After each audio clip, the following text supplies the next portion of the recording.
I'm Jan Schops. I'm a director of a local NGO, the Regional Landscape Kempen and Maasland.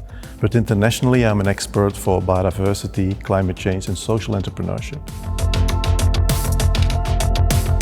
I think that Flanders is a spectacular good place to organize nature conferences. What a lot of people know is that Brussels is the heart of Europe.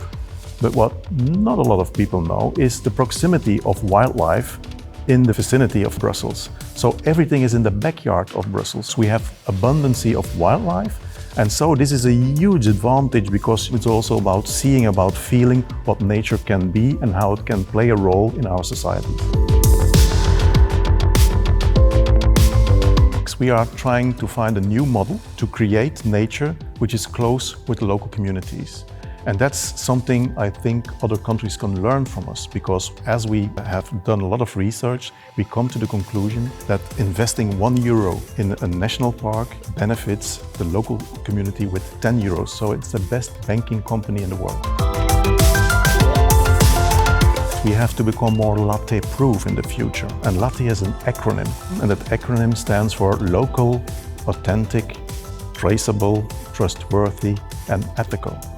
And that plays an important role for the future conferences, I think, where you have a personal, a cultural touch of where you are.